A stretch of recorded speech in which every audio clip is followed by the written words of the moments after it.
Okay, so after two very average episodes of the show, episode 8 of Only Murders in the Building reminded us why we tune into this show, and it amped up the ante with the plots as the killer of Ben Glenroy was revealed. But is all as it seems? Personally, I don't think so. With massive revelations and an ending that left Oliver Putnam in a condition that could prove to be detrimental, let's recap, break down, and explain all that there was to take away from this episode. So let's get into it. Here is Only Murders in the Building Season 3 Episode 8, Ending Explained. Just to let you know, this video will contain spoilers. The best way to break this video down is by looking at all of the main characters separately and their involvement in the arc. So let's go from there. Loretta. It was so good to see Meryl Streep back on our screens this week after being absent for a couple of episodes, and we saw that she stole the episode. In the opening moments, we got the massive revelation that she was in fact Dickie's mother, and she gave him up for adoption many years ago when she was younger, choosing a career on stage rather than being a mother at such a young age. However, she'd never stopped following him and kept up with his life, something which was easy to do considering that he was Ben Glenroy's adopted brother and manager, so he was always in the newspaper and magazines. This is what the scrapbook that Loretta had was actually for. It wasn't a book that was used for stalking Ben, but it was something which was used to keep up with her long-lost son. This was in fact the only reason that Loretta auditioned for Death Rattle, because she knew that Ben Glenroy was associated with it, and it was the perfect opportunity for her to be able to reintroduce herself into Dickie's life. There were a few key moments in this episode that stood out to me with Loretta. There was a line during the opening section, "Theatre is all about choices, and those choices change everything." A line can be delivered in a million different ways. This is something that I think actually ties into the ending of the episode. We saw that Dickie was being taken away by the police, and as that was happening, Loretta spoke up and mentioned how she was the person who actually killed Ben.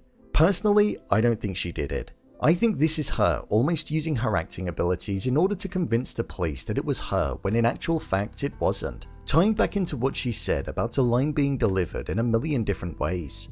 As well, take the line that she said before the scene where she was singing, "For the sake of a child, I'd give my life completely. For the sake of a child, to hell and back I'd go.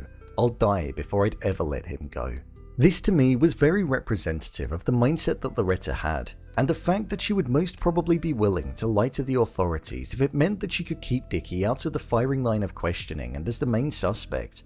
So personally, I don't think that she killed Ben, but instead she's letting her emotions take over and her motherly instinct take the forefront. The guilt that she has about letting Dickie go is something that's clearly present in her mind, and I feel she'd rather be punished than see her child be taken away from her again. In the note that she wrote, she mentioned that recent choices that she had led her to wanting to tell him the truth about their actual relationship, so this could be perceived as the choice that she made to kill Ben, but I don't think that's the case at all. I think it's just the choices that she's made to be around Dickie and to join the play. Now that we know that she's Dickie's mother, a few things have started to make sense, such as why she was so passionate in the argument with Ben on the evening of his death. However, I just don't think that she's got the motive there to kill him, nor is she the type of person that would. She's just merely protecting her son, the one she feels that she owes something to. With the focus being put on mothers protecting their sons, could it be that Donna and Cliff could be involved? I never thought of it before, but that scene in the bathroom felt like there was something behind it. I feel we may see some more in the next episode that could point towards them if the show sticks with that theme. Oliver. Oliver's ending in this episode was one that tied back to the second episode of the season, where we saw that he had his heart problems and that he was told that he needed to avoid stress in order to ensure that he was safe. However, after admitting his love for Loretta and stating that he wanted to be with her for good, she admitted her guilt to being the killer of Ben, and after that, he dropped to the floor, and it appeared as though he had a heart attack, something which felt symbolic of the fact that he just had his heart broken too. The play going on Broadway is Oliver's dream, and it's something that it's clear to see that he's wanted for such a long time. However, everything seems to be getting in the way of it, with Charles and Mabel gathered around him whilst he was on the floor, with the final words of the episode being, "Get some help." Who knows what kind of condition that Oliver could be in when the next episode does finally arrive.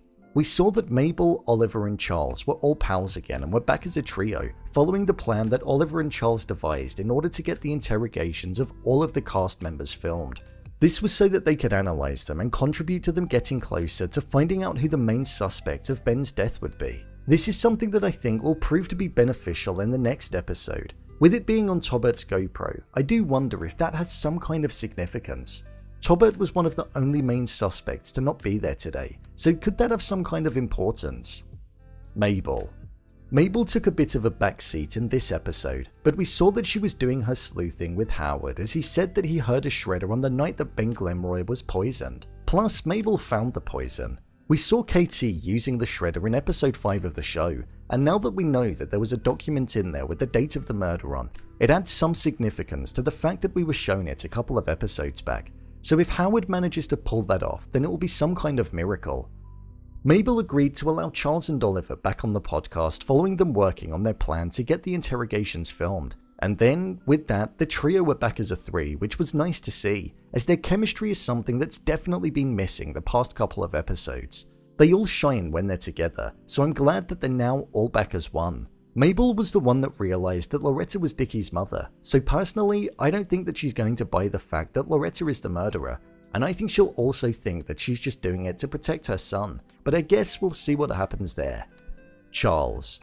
Charles contributed to one of the best moments in the entire episode this week. He was pretty irrelevant, just in the sense that he was yearning to be back as a 3 and you could sense that he wanted them all back together and to not be alone anymore. Something which has been at the heart of the character this season. However, during his musical number, he absolutely ate and left no crumbs at all. It was that good it made me wish that Death Rattle was an actual musical so I could listen to the songs. Overall review. I thought this was a really good episode of the show. The past couple of weeks have felt a little flat and like they weren't really amounting to much, but this episode brought the show back to its core principles and reminded us why we like it so much. It had drama, clues, revelations, and action, leading us to wonder if any of what we just watched will have fateful consequences or immediate repercussions. Meryl Streep has brought such a nice, refreshing nature to this show, and the character of Loretta is one that I buy into completely, to the point where when she's not in the show you can really feel her absence. Witnessing Oliver's love confession to Loretta was something that felt so genuine, and you can tell that he really does care for her. There's a soft, compassionate, and less chaotic side in him when they're together, and with her now being put out of reach, I feel that's only going to add to the stress levels. If he does survive, that is. I'm sure he will. I doubt they'd kill him off. Like I said earlier, I'm really loving the musical element of this season because it suits the tone so well, and the songs are genuinely really enjoyable to listen to. I'm just hoping that the show releases the soundtrack once the season concludes. Does anybody else think that, or is it just me? With only 2 episodes to go, the show has landed at the right point in terms of where it needed to be with the stakes. There's quite literally so many things going wrong, and with the final 2 episodes remaining, I think the pace is going to be upped even more. I can't wait to see what comes in next week's episode. So, there you have it. Only Murders in the Building, Season 3, Episode 8, Ending Explained. Do you think Loretta did it? Leave a comment down below, and don't forget to subscribe. I'll see you next time.